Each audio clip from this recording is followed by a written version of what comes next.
દેશમાં ખાલિસ્તાનીઓ અને ગેંગસ્ટર જૂથો વિરુદ્ધ નેશનલ સિક્યુરિટી એજન્સીએ મોટી કાર્યવાહી કરી છે અને યુપી, દિલ્હી સહિત 6 રાજ્યના 50 સ્થળો પર એનઆઈએની ટીમે દરોડા પાડ્યા. આતંકવાદીઓ, ગેંગસ્ટર અને ડ્રગ ડીલરો વચ્ચેની સાંઠગાંઠને ખતમ કરવા માટે એનઆઈએ સતત કાર્યવાહી કરી રહી છે.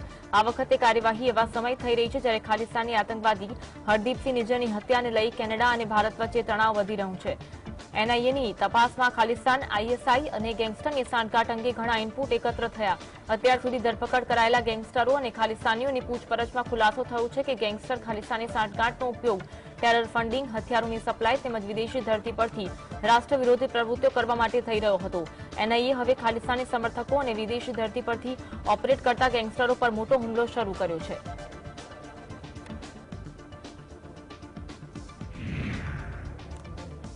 વર્ષ 2024ની લોકસભા ચૂંટણીમાં એકજૂટ થઈ લડવા માટે વિપક્ષી ઇન્ડિયા ગઠબંધનની રચના કરવામાં આવી, પરંતુ બેઠકોની વહેંચણીને લઈ કોઈ સહમતિ જોવા મળી રહી નથી.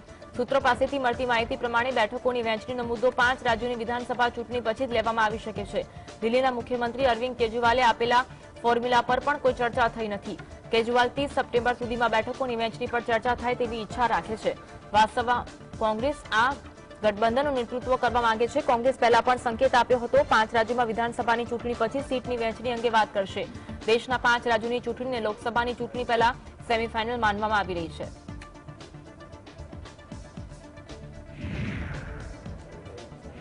એર ઇન્ડિયાની ફ્લાઇટના ક્રૂ સભ્યો ટૂંક સમયમાં નવા લુકમાં જોવા મળશે. એર ઇન્ડિયા ક્રૂ મેમ્બરના યુનિફોર્મમાં મોટો ફેરફાર કરશે અને તમામ સ્ટાફને નવા યુનિફોર્મ આપવામાં આવશે.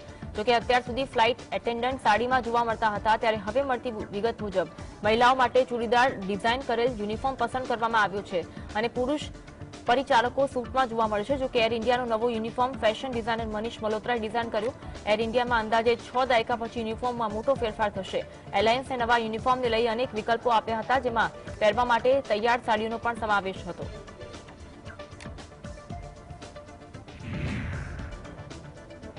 સંયુક્ત રાષ્ટ્રમાં ભારતના સ્થાયી પ્રતિનિધિ રુચિરા કંબોજે જણાવ્યું કે ભારત અફઘાનિસ્તાનમાં શાંતિ, સ્થિરતા અને માનવતાવાદી સમર્થન માટે તમામ પ્રયાસ કરશે. અફઘાનિસ્તાન પર યુએનની સુરક્ષા પરિષદની કંબોજે અફઘાન લોકો સાથે ભારતના ઐતિહાસિક અને સભ્યતાના સંબંધો પર પ્રકાશ પાડ્યો.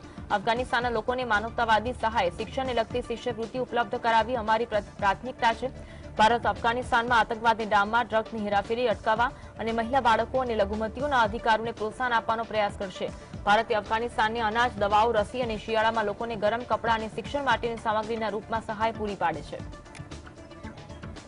Afghanistan's contiguous neighbor and a friend to its people, India has direct stakes in ensuring the return of peace and stability to the country. Our common and immediate priorities include providing humanitarian assistance for the Afghan people, the formation of an inclusive and representative governance structure, combating terrorism and drug trafficking, and preserving the rights of women, children and minority. કર્ણાટકના બેલુર, હાલબીરી અને સોમનાથપુરમાં આવેલા Hoysala મંદિરોને યુનેસ્કોએ world heritage સાઇટ્સની સૂચિમાં સામેલ કર્યા. આનાથી રાજ્યમાં સાંસ્કૃતિક ગુણધર્મોના સમૃદ્ધ વારસાના સંરક્ષણને વધુ મહત્વ મળશે. ભારતીય પુરાતત્વ સર્વેક્ષણ વિભાગે કર્ણાટકમાં કુલ 609 સ્મારકોનું સંરક્ષણ કરે છે, જ્યારે મંદિરો, મસ્જિદો, ચર્ચ, કિલ્લાઓ સહિત 848 સ્મારકોનું સંરક્ષણ પુરાતત્વ સંગ્રહાલયો અને હેરિટેજ વિભાગ દ્વારા કરવામાં આવે છે. આ સાથે મઝુરાઈ વિભાગ પ્રદેશની 20,000 ઇમારતોની દેખરેખ રાખે છે. ઘણી ઐતિહાસિક ધરોહર એવી પણ છે કે જેનું સંરક્ષણ કોઈપણ સંસ્થા દ્વારા કરવામાં આવતું નથી. પરિણામે કેટલીક આવી ઐતિહાસિક ધરોહર પર અતિક્રમણ અથવા તેમની વિશેષતા ગુમાવી શકે છે. It's a beautiful temple. It's maintained very well. I have seen very few ruins which are so well preserved. So congratulations to everybody who's involved in this. They've done an excellent job here. Very clean. It's one of the richest cultures in the world. So I mean, I'm very proud to be part of this culture. ઉત્તર પ્રદેશના Mathura railway junction પર ટ્રેનને અકસ્માત ટળ્યો. આ train અચાનક પાટા પરથી platform પર ચડી ગઈ. સદભાગ્યે જ્યારે દુર્ઘટના થઈ ત્યારે ટ્રેન સંપૂર્ણ ખાલી હતી. અકસ્માત બાદ રેલવે સ્ટેશન પર અફરાતફરી મચી. લોકો ડરના મારે અહીં તઈ ભાગવા લાગ્યા. જોકે દુર્ઘટનામાં કોઈ જાનહાનિના સમાચાર નથી. આ ટ્રેન અચાનક પાટા પરથી ઉતરી પ્લેટફોર્મ પર કેવી રીતે આવી તેની તપાસ થશે. EMU ટ્રેન શકુરબસ્તીથી મથુરા જંકશન પર પહોંચી ત્યારે દુર્ઘટના સર્જાઈ. દુર્ઘટનાના કારણે પ્લેટફોર્મનો કેટલોક હિસ્સો તૂટી ગયો હતો. देख तो रहे हैं कि काम चल रहा है ये और इसके बाद जो है तो आपके पीछे जो है एक्सीडेंट ART खड़ी हुई है उसको यहाँ पर के ले आएंगे और वो काम जो है 2 से 3 घंटे में कंप्लीट हो जाएगा। नहीं कोई बाधित नहीं है, ट्रैक तो कोई बाधित ही नहीं हुआ है, रात से भी नहीं हुआ है, स्मूथ मूवमेंट अप डाउन में हो रहा है, कोई ऐसी चीज़ सिचुएशन नहीं। हादसे की वजह तो अभी तो जांच का विषय है, जांच चल रही है और जांची के बाद डिसाइड किया जा सकता है कि क्या है। કાવેરી જળ વિવાદ મુદ્દે બેંગલુરુમાં ભાજપના કાર્યકર્તાઓએ રાજ્ય સરકારની નીતિ વિરુદ્ધ પ્રદર્શન કર્યું। આ મુદ્દે હવે કેન્દ્ર અને રાજ્ય સરકાર આમને સામને આવી છે। ભાજપ તરફથી આરોપ લગાવવામાં આવ્યો છે કે વર્તમાન રાજ્ય સરકારે કાવેરી જળ વિવાદને ગંભીરતાથી લીધો નથી। પ્રદેશના ખેડૂતોને હાલાકીનો સામનો કરવો પડી રહ્યો છે, ત્યારે સરકાર કાવેરીનું પાણી તમિલનાડુ તરફ છોડી રહી છે। રાજ્ય સરકાર પોતાની જવાબદારી નિભાવવામાં સદંતર નિષ્ફળ ગઈ છે। ભાજપના નેતા BS યેદુરપ્પાએ જણાવ્યું કે CM સિદ્ધારમૈયા અને શિવકુમારને ખબર હોવી જોઈએ કે તેમણે તમિલનાડુના એજન્ટ જેવું વર્તન ન કરવું જોઈએ, તેમણે વાસ્તવિક હકીકતો સમજવી જોઈએ। પ્રદેશના લગભગ તમામ જળાશયોમાં પીવા માટે પણ પૂરતું પાણી નથી। આ મામલો સુપ્રીમ કોર્ટમાં હોવાથી PM મોદી હસ્તક્ષેપ કરી શકે નહીં। Our Chief Minister Siddaramaiah and Shivkumar, they must know they should not behave like a Tamil Nadu agents. They must realize the actual facts. In almost all our reservoirs, water was not at all sufficient for even drinking purpose. Even then, they are releasing the water. That means they are behaving like a Tamil Nadu agents. You know very well, Prime Minister can't interfere in this, because it is the case in the Supreme Court. For that, Prime Minister it's not possible for him to. ભાજપના સાંસદ તેજસ્વી સૂર્યાએ જણાવ્યું કે કાવેરી જળ વિવાદ મુદ્દે અમારા માટે રાજનીતિથી ઉપર છે। કર્ણાટક છેલ્લા 50 થી 60 વર્ષમાં સૌથી ખરાબ દુષ્કાળગ્રસ્ત સ્થિતિનો સામનો કરી રહ્યું છે। બેંગલુરુ અને પ્રદેશના અન્ય 4 જિલ્લા પાણી માટે કાવેરી પર નિર્ભર કરે છે। કોંગ્રેસ પાર્ટી વિપક્ષી ઇન્ડિયા ગઠબંધનના સાથી પક્ષ DMKને તમિલનાડુમાં લાભ અપાવવા માટે રાજનીતિ કરી રહી છે। સરકાર આ નિર્ણયના કારણે કર્ણાટકમાં પીવાના પાણીની સંભવિત સંકટની સ્થિતિ ઊભી કરી છે। કાવેરી વોટર મેનેજમેન્ટ ઓથોરિટીએ કર્ણાટકને 3000 ક્યુસેક પાણી છોડવાનો નિર્દેશ કર્યો, જેને પ્રદેશના કૃષિ મંત્રી DK શિવકુમારે આવકાર્યું। આ પછી મુખ્યમંત્રી સિદ્ધારમૈયાએ કહ્યું કે અમે આ આદેશથી નાખુશ છીએ અને અમે સુપ્રીમ કોર્ટમાં અપીલ કરીશું। The Kaveri issue is beyond politics for us. The state has repeatedly failed to impress upon the Kaveri Water Management Authority the grim water situation in Karnataka. The politics that is being done is by the Congress party, which is trying to favor their Indie alliance partner in Tamil Nadu. Yesterday, the Kaveri Water Management Authority directed Karnataka to release 3,000 cusecs of water. It was an adverse order against the state government of Karnataka. But the Deputy Chief Minister goes on record welcoming the judgment. Samajwadi party મધ્યપ્રદેશમાં વિધાનસભાની ચૂંટણી લડશે। પાર્ટીના પ્રમુખ અખિલેશ યાદવે રીવામાં જાહેર સભાને સંબોધનમાં જણાવ્યું કે સપા ઘણા વર્ષોથી મધ્યપ્રદેશમાં ચૂંટણી લડી રહી છે। મધ્યપ્રદેશમાં સમાજવાદીએ કામ કર્યું છે અને પ્રદેશમાં સમાજવાદી વિચારધારાની જરૂર છે। રાજ્યમાં બેરોજગારી, મોંઘવારી અને અન્યાય વધ્યો છે। અમને આશા છે કે આ વખતે મધ્યપ્રદેશમાં સમાજવાદી પાર્ટી વધુ બેઠકો જીતશે। અખિલેશ યાદવે કહ્યું કે લોકોએ મધ્યપ્રદેશ વિધાનસભાની ચૂંટણીને દેશની ચૂંટણી ગણાવી જોઈએ। તમારો મત આવનારી ચૂંટણીમાં સંદેશ આપશે। ભાજપના લોકો જૂઠા છે, તેઓ માત્ર વચનો આપે છે અને ક્યારેક તેને પૂરા કરતા નથી। એવું કહેવામાં આવ્યું હતું કે ખેડૂતોની આવક બમણી થશેના દાવા સામે મોંઘવારી બમણી થઈ છે। और मध्य प्रदेश में समाजवादियों ने काम किया और जरूरत है समाजवादी विचारधारा की। गरीब, महिलाएं, आदिवासी, अल्पसंख्यक और जितने भी हमारे पिछड़े और अगड़े मिलकर के हैं, महिलाओं के ऊपर अन्याय सबसे ज्यादा है, छोटी बेटियों के ऊपर सबसे ज्यादा अन्याय है। एक तरफ अगर लाडली योजना आप चला रहे हैं तो कहीं न कहीं आपको उनकी सुरक्षा की भावना कैसे पैदा हो उसके बारे में सोचना होगा। बड़े पैमाने पे बेरोजगारी बढ़ी है, तो जब महंगाई बढ़ जाए, बेरोजगारी बढ़ जाए, अन्याय बढ़ जाए, तो इसके विकल्प देने के लिए समाजवादी लोग हैं और जनता के बीच में रहेंगे।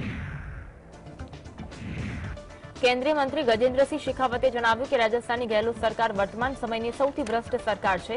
માત્ર મિડ ડે મીલમાં નહીં, પરંતુ ખાણકામ અને અન્ય યોજનાઓમાં પણ ભ્રષ્ટાચાર થયો છે। દેશના ઇતિહાસમાં કદાચ આવું પહેલીવાર બન્યું હશે કે સરકારના યોજના ભવનના કબાટમાંથી સોનું મળ્યું। કેન્દ્રીય તપાસ એજન્સીઓએ જ્યારે આ સમગ્ર મામલાની તપાસ શરૂ કરી ત્યારે સરકારી વિભાગમાંથી લગભગ 16 કિલો સોનું મળી આવ્યું। રાજ્યમાં જ્યારે પણ ભ્રષ્ટાચારીઓ સામે કાર્યવાહી થાય છે ત્યારે મુખ્યમંત્રી કહેવા લાગે છે કે કેન્દ્રીય તપાસ એજન્સીઓનો દુરુપયોગ કરવામાં આવી રહ્યો છે. હાલમાં એક મામલામાં દરોડા પાડવામાં આવ્યા ત્યારે મંત્રીએ લાચારીમાં કહ્યું કે તેઓ એકલા હાથે લડી રહ્યા છે. હું તેમનું દર્દ સમજી શકું છું. ભ્રષ્ટાચારની આ રમતમાં બધા સાથે હતા, પરંતુ હવે જ્યારે કાર્યવાહી શરૂ થઈ ત્યારે મંત્રી એકલા पड़ी गया है. कि वर्तमान की अशोक गहलोत सरकार इस लोकतांत्रिक राजस्थान की सबसे भ्रष्ट सरकार है. केवल मिड डे मील ही नहीं, माइनिंग में जिस तरह का घोटाला हुआ है, जल जीवन मिशन में जिस तरह का घोटाला हुआ है, अभी अन्नपूर्णा किट बांटने में जिस तरह का घोटाला हुआ है, और इसके अतिरिक्त जिस महकमे में आप हाथ डालिएगा सभी जगह इसी तरह के हालात हैं. डीओआईटी में हम सब ने देखा, और शायद देश के इतिहास में पहली बार हुआ होगा कि योजना भवन की अलमारी में से सोना निकल रहा था, कैश निकल रहा था. एशियन गेम्सમાં ભારતે શાનદાર પ્રદર્શન ચાલુ રાખતા શૂટિંગ સિલ્વર મેડલ મેળવ્યા બાદ હવે 25 મીટર પિસ્તોલ ટીમ ઇવેન્ટમાં ગોલ્ડ મેડલ મેળવ્યું. શૂટિંગમાં સિલ્વર અને પિસ્તોલ ઇવેન્ટમાં ગોલ્ડ મેડલ મળતા મેડલની સંખ્યા હવે 16 પર પહોંચી. ભારતે એશિયન ગેમ્સમાં અત્યાર સુધીમાં 4 ગોલ્ડ, 5 સિલ્વર અને 7 બ્રોન્ઝ મેડલ જીત્યા. પિસ્તોલ ટીમમાં મનુ ભાકર, ઈશા સિંહ અને રિધમ સાંગવાને ભારતને કુલ મેડલ અપાવ્યો. ભારતને સ્પર્ધાના પહેલા દિવસે 5, બીજા દિવસે 6 અને ત્રીજા દિવસે 3 મેડલ મળ્યા હતા. ભારત મેડલ ટેબલમાં કુલ 16 મેડલ સાથે છઠ્ઠા ક્રમે છે. ભારતે હોર્સ રાઇડિંગના 41 વર્ષના ઇતિહાસમાં એશિયન ગેમ્સમાં પહેલીવાર ગોલ્ડ મેડલ જીત્યો. ભારતીય હોર્સ રાઇડરોએ ફાઇનલમાં શાનદાર પ્રદર્શન કર્યું.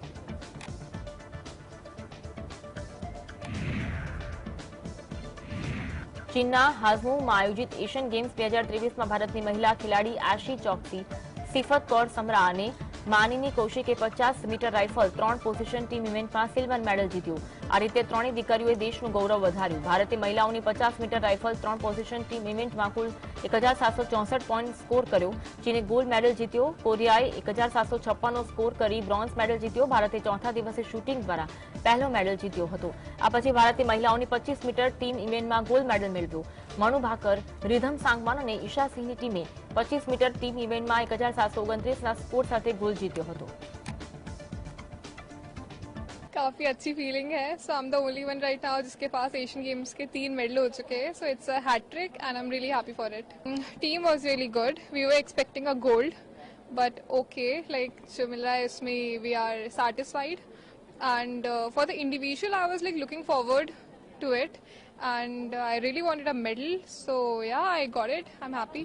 So actually kneeling is my favorite position, but it didn't went so good as I expected.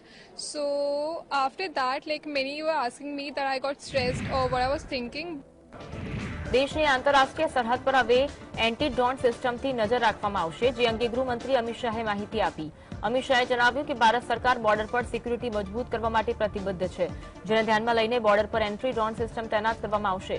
Radio ફ્રીક્વન્સીની મદદથી દુશ્મનોને શોધી કાઢવા એન્ટી ડ્રોનનો ઉપયોગ કરાશે. જો કે હાલમાં યોજાયેલી G20 સમિટમાં હાઈ પ્રોફાઇલ મહેમાનોની સુરક્ષા માટે પણ આ ડ્રોન સિસ્ટમનો ઉપયોગ કરવામાં આવ્યો હતો. ભારત પાસે drone deter and destroy system એટલે કે D4 ડ્રોન છે અને આ પ્રથમ સ્વદેશી એન્ટી ડ્રોન સિસ્ટમ છે, જેને ડિફેન્સ રિસર્ચ એન્ડ ડેવલપમેન્ટ ઓર્ગેનાઇઝેશને 3 વર્ષમાં વિકસાવવામાં આવ્યું હતું.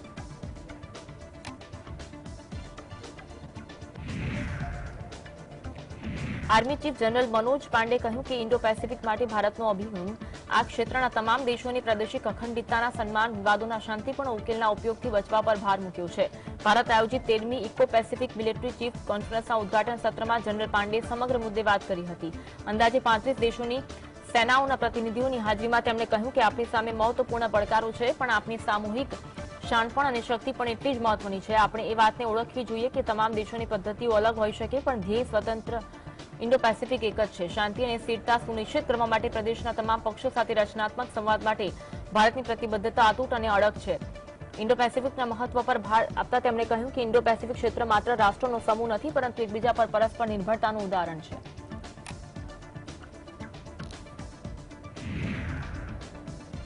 ભારત અને કેનેડાના સંબંધોમાં તણાવ વધી રહ્યું છે. એવામાં ન્યૂયોર્કમાં કાઉન્સિલ ઓન ફોરેન રિલેશનમાં વિદેશ મંત્રી એસ જયશંકરે એક મોટી વાત કહી.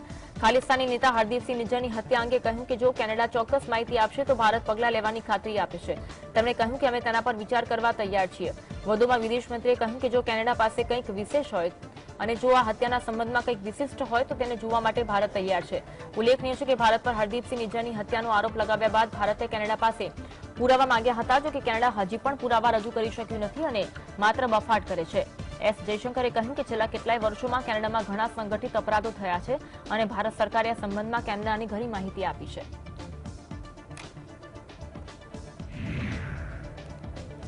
નેશનલ ઇન્વેસ્ટિગેશન એજન્સી ખાલિસ્તાન ગેંગસ્ટરના નેટવર્કની તપાસ કરે છે. જે તપાસમાં એક મોટી માહિતી પ્રાપ્ત થઈ, જેમાં જણાવવામાં આવ્યું છે કે જે રીતે પાકિસ્તાની ગુપ્તચર એજન્સી ISI અને અંડરવર્લ્ડની સાંઠગાંઠ 90ના દાયકામાં મુંબઈમાં કામ કરી હતી, તે રીતે ખાલિસ્તાન ગુંડાઓનું નેટવર્ક કામ કરે છે. પણ ખાલિસ્તાની આતંકવાદીઓ વિદેશમાં કાર્યરત છે, જે લોકો વિદેશમાં બેસીને ભારત વિરુદ્ધ આતંકવાદી ષડયંત્ર કરે છે, જે ભારત માટે ક્યાંક ને ક્યાંક ચિંતાનો વિષય છે. NIAની ચાર્જશીટમાં લખ્યું છે કે જે રીતે બોલિવૂડ અને અંડરવર્લ્ડ વચ્ચેના સંબંધોનો ખુલાસો થયો હતો, કેનેડા, પાકિસ્તાન અને અન્ય દેશમાં હાજર ગેંગસ્ટરમાંથી ખાલિસ્તાની આતંકવાદીઓ અને પંજાબના ઘણા ગાયકો, ઉદ્યોગપતિઓ, કબડ્ડી ખેલાડીઓ અને વકીલો વચ્ચેના સંબંધો પણ તપાસ દરમિયાન બહાર આવ્યા છે.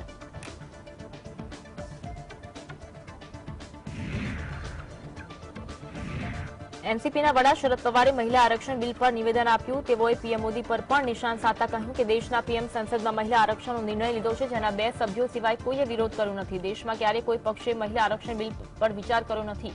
કોંગ્રેસના શાસનમાં મહિલાઓને લગતા ઘણા નિર્ણયો લેવામાં આવ્યા. પવારે કહ્યું કે 1993માં મેં મહારાષ્ટ્રમાં રાજ્ય મહિલા આયોગની સ્થાપના કરી. જ્યારે હું રાજ્યનો મુખ્યમંત્રી હતો ત્યારે મેં મહિલા અને બાળ વિકાસ વિભાગની શરૂઆત કરી. જ્યારે પંચાયત વ્યવસ્થા લાગુ કરવામાં આવી ત્યારે કહેવામાં આવ્યું કે મહિલાઓને 1/3 અનામત આપવામાં આવશે અને તે પછી મહિલાઓને પણ અનામત આપવામાં આવી હતી.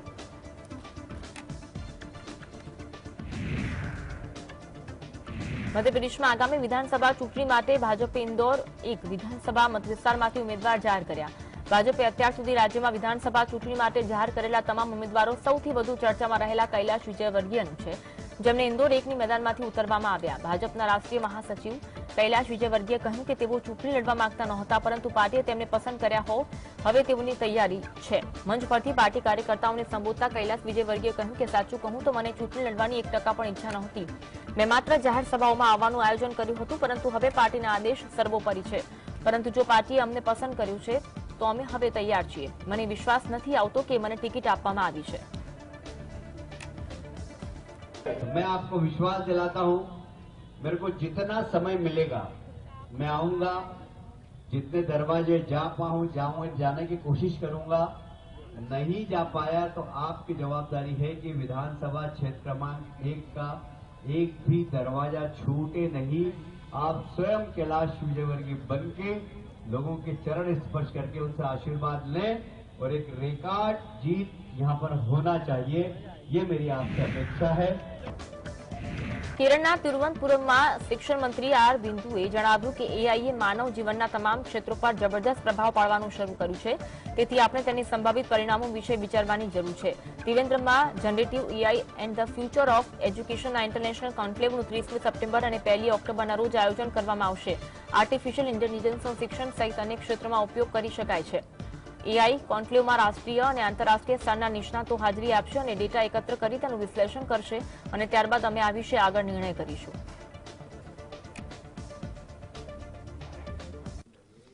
AI has started to exert tremendous influence on all fields of human life.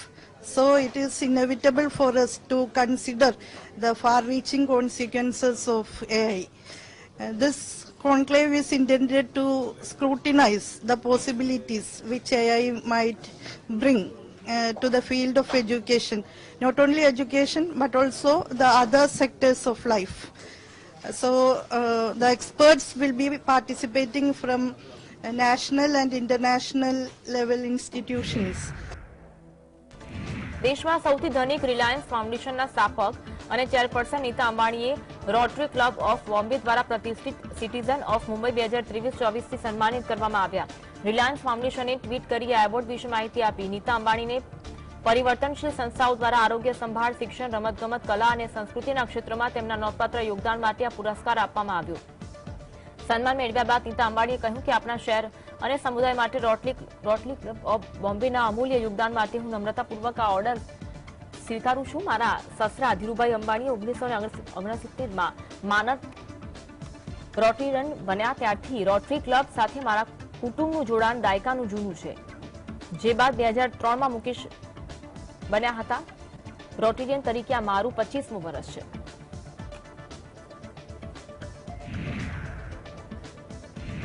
Nagaland અને અરુણાચલ પ્રદેશના કેટલાક ક્ષેત્રોમાં એફસ્પા એક્ટને 1 ઓક્ટોબરથી આગામી 6 મહિના માટે લંબાવવામાં આવશે. આ એક્ટ અશાંત વિસ્તારોમાં કાયદો અને વ્યવસ્થાની સ્થિતિ જાળવવા માટે લાગુ કરવામાં આવશે. આ મુદ્દે કેન્દ્રીય ગૃહ મંત્રાલય તરફથી એક નોટિસ જાહેર કરવામાં આવી.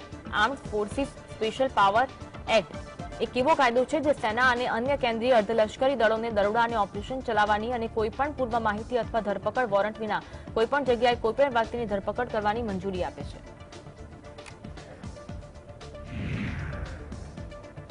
વર્ષ 2008 મુંબઈ આતંકી હુમલા કેસમાં સંડોવાયેલા પાકિસ્તાની મૂળના કેનેડિયન વેપારી તવાહુર રાણા વિરુદ્ધ સ્પેશિયલ કોર્ટમાં 400 પાનાની ચાર્જશીટ દાખલ કરવામાં આવી. આ આતંકી હુમલામાં 200થી વધુ લોકોના મોત થયા હતા. મુંબઈ ક્રાઇમ બ્રાન્ચે આ કેસમાં ચોથી ચાર્જશીટ કોર્ટની રજિસ્ટ્રી સમક્ષ રજૂ કરી.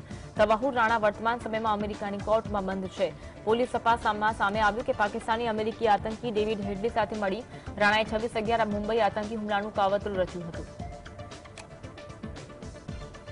देखिए, तहावुर राणा को अमेरिका FBI ने पकड़ा था. तहावुर राणा को 14 साल की सजा भी हुई है और उस सजा होने के बाद उसको वहां से भारत सरकार की NIA ने एक्सट्राडिट करने की मांग की थी और उसके तहत जो कैलिफोर्निया कोर्ट ने उसे एक्सट्राडिट करने के ऑर्डर पास किए. उसके खिलाफ उसने अपील किया है, लेकिन अपील अभी इंटीरियम स्टे दिया है. पूरी तरह से उसको स्टे मिला नहीं है और इसलिए 26/11 के आतंकी हमले का जो तहावुर राणा का रोल था उसके बारे में कोर्ट को दलील पेश की जाए.